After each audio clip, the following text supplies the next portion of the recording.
Euzubillahimineşşeytanirracim. Bismillahirrahmanirrahim. Ve bihi nesta'in. Malumumuz gün geçtikçe toplumumuz maneviyattan uzaklaşır haldedir. Ve bu maneviyatsızlık gün geçtikçe artmıştır, artmaya devam ediyor. Bir taraftan ahlaki yozlaşma, bir taraftan ibadetsizlik, bir taraftan işte kötü yollara düşme, gençliğimiz başta olmak üzere, çocuklarımız, ailelerimiz, artık aile diye bir şey kalmadı. Yani ve bu manevi hastalıkların beraberinde getirdiği gerek ferdi, gerek ailevi, gerek toplumsal huzursuzluklar hakikaten herkesi rahatsız eder bir noktadadır. Tabii bu kendi kendine oluşan bir durum değildir. O yüzden toplumumuzun dikkatini buraya çekmek istiyoruz biz ittihat olarak. Bir ayet-i kerime ile bunu yani vahametini anlatmak için başlamak istiyorum. Allahu Teala bir ayet-i kerimede estaizu billah innellezîne yuhibbûne en teşî'al fâhişetu fillezîne âmenû lehum azâbun elîmun fid-dünya vel âhire. Onlar ki mümin insanların içerisinde, ehli imanın içerisinde fuhşiyatı, münkeratı, ahlaksızlığı yaygınlaştırmak istiyorlar. Bunu yapanlar için Allahu Teala onlar için hem dünyada hem ahirette büyük elem verici bir azap vardır diye tehditvari bir ayet-i kerime söz konusudur. Fakat maalesef evet bunlar bunu yaparken, birileri bunu yaparken Allah-u Teala'nın azabını belki göze almıyorlar. Fakat daha dünyadayken bunun neticesinde büyük bir azap yaşıyoruz biz toplum olarak, aile olarak, fertler olarak, gençlik olarak, çocuklar olarak. O yüzden bu büyük bir musibettir ve bu musibetin farkında olmamız lazım.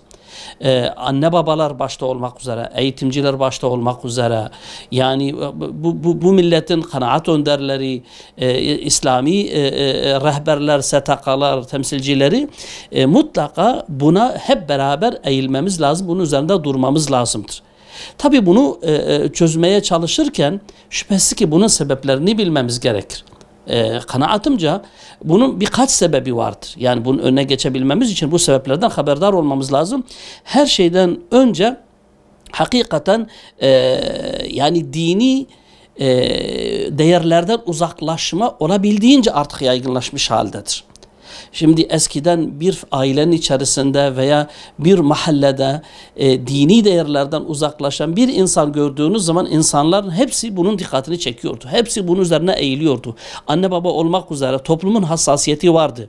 Fakat bugün her evin içerisinde bu değerlerden uzak yaşayan gençlerimiz var, çocuklarımız var ama ailelerimiz bile yani ruhu duymuyor. Artık bu tabii hale gelmiştir. Ve bu da beraberinde bir musibet getiriyor. Çünkü bu manada büyüyen gençlik herkesten önce kendisine ve anne babasına, ailesine zarar verecektir. Bu hassasiyetsizlik en büyük hastalığımızdır. Bakın bir ayet-i kerime sözü belki uzatıyorum. Allahu Teala yani böyle durumlarda engel olmayan toplumlar için şöyle söylüyor. لُعِنَ الَّذ۪ينَ كَفَرُوا مِنْ بَنِي إِسْرَائِيلَ عَلَى لِسَانِ دَاوُودَ وَعِيسَى بْنِ مَرْيَمَ ذَٰلِكَ بِمَا عَصَوْا وَكَانُوا يَعْتَدُونَ كَانُوا لَا يَتَنَاهُونَ عَنْ مُنْكَرٍ فَعَلُوهُ لَبِئْسَ مَا كَانُوا يَفْعَلُونَ. Beni İsrail helak oldu diyor Allahu Teala. Niye? Çünkü onlar yani münkerat işliyorlardı. Onların içerisinde bir kısmı münkerat işliyorlardı. Yani inansızlık bataklığına giriyorlardı. Haram işliyorlardı. Ama diğerleri de onları men etmiyorlardı. Engellemiyorlardı. Yahu siz niye böylesiniz? Niye namaz kılmıyorsunuz? Niye bu ahlaksızlığa giriyorsunuz diye engellemedikleri için hep beraber helak oluyorlardı. Ve lanete uğradılar diyor Allahu Teala. Maalesef şu anda bizde böyle bir hassasiyetsizlik vardır. Adam namaz kılıyor. Kimsenin umurunda değil. Her türlü ahlaksızlığın içerisinde kimsenin umurunda değil. Ne anne babası, ne toplum, ne efendim kolu komşu. Bunu insanlar dert etmiyor. Dolayısıyla bu ahlaksızlık, toplumdaki bu ahlaksızlık daha rahat işlenir hale geldi ve daha yaygın hale getirdi. Bu hastalık bizim çocuklarımıza, hepimize de sirayet ediyor. Toplumun buna hassasiyet göstermesi lazımdır. İkincisi, aile yapısının zayıflaması bunun bir sebebidir. Yani bugün içinde yaşadığımız bu buhranların, bu ahlaksızlıkların, bu fitnelerin bir sebebi de aile içerisindeki zayıflama, ailelerimiz kalmamıştır. Ailede birliktelik yoktur. Ailede güç yoktur. Ailede hakimiyet yoktur. Çocuklar, çünkü anne baba gece gündüz birbiriyle kavga halindedir. Boşanmalar almış başını yürüyor. Böyle bir ortamda yetişen bir çocuk hangi ahlaktan bahsedebiliriz? Hangi terbiyeden, hangi efendime söyleyeyim manevi değerlerden bahsedebiliriz ki böyle bir çocuk için? Dolayısıyla ailenin sağlamlaştırılması lazım. Aksi takdirde bunun önüne geçemeyiz. Diğer bir husus, sosyal medyadaki hakikaten kontrolsüz ve sorumsuz yapılan yayınlar. Bugün televizyonlar, artık insanlar televizyonda izlemiyor ha. Yani şimdi bugün herkesin elinde bir telefon var, internet var. Herkes her türlü pisliği içerisinde bocalıyor. Bunun sorumluluğunu üstlenen yok. Yöneticiler buna bir ölçü getirmiyor ve oysa bu zehirden hepimiz besleniyoruz. Çocuklarımız zehirleniyor. Kimse bunun önüne geçmiyor.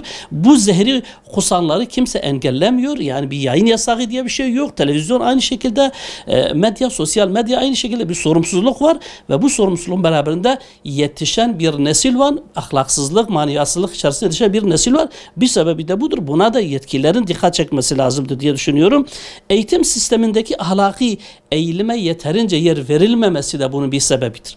Bugün okullarda evet değerler eğitimi diye bir eğitim var ama emin olun bunlar belki en son yapılan şeylerden birisi, en az yapılan şeylerden birisidir.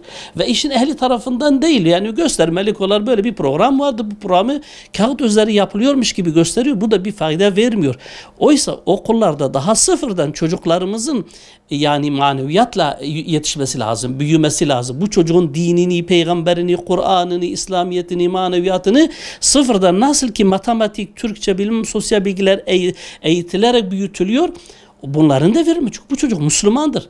Neticede bu çocuğun biz maneviyatı olsun diyoruz, ahlaklı olsun, terbiyeli olsun, kendisine, ailesine, bilmem toplumuna faydalı olsun. Bunları nereden alacak bu dersleri? Maneviyattan alacak. Bu manevi değerleri siz orada yeterince vermezseniz sadece matematikle, Türkçe ile efendim başarılı bir insan hayatın her alanında başarılı olmaz. Bu da önemli bir kusurdur. Buna şey etmemiz lazımdır. Bir diğer husus ekonomik baskı ve ekonomik efendime söyleyeyim baskın beraberinde getirdiği sorumsuzluk. Yani adam para getirsin de nereden getirirse getirsin. Bugün toplumda insanların kıymeti maalesef parasıyla ölçülüyor. Dolayısıyla insanlar da şuna bakıyor. Benim param varsa ben iyiyim. Ne yaparsam yapayım meşrudur. Beyefendidir. Birisinin parası varsa beyefendidir. Parası yoksa toplum içerisinde kıymeti yoktur. O yüzden bu ekonomik bağımsızlık, ekonomik güç, ekonomiyi efendime söyleyeyim bu manada ayakları üzerinde durma, kapitalizm ruhu diyebileceğimiz bu hastalık da maalesef insanları bütünüyle maddileştirdi, dünyevileştirildi ve bunu yaparken de maneviyatta zaman kalmadı. O yüzden toplumumuz bu tür sebeplerden dolayı maalesef bugün şikayet ettiğimiz haldedir. Bunları şey etmeden, düzeltmeden, bu sebepleri oradan kaldırmadan, hep beraber bu işe eğilmeden şikayet etmek sadece yeterli değildir. Allah-u Teala hepimizin sonunu hayır etsin inşallah. Evlatlarımıza, çocuklarımıza İslami bir hayat nasip etsin, sevdirsin inşallah diyoruz. Teşekkür ediyorum.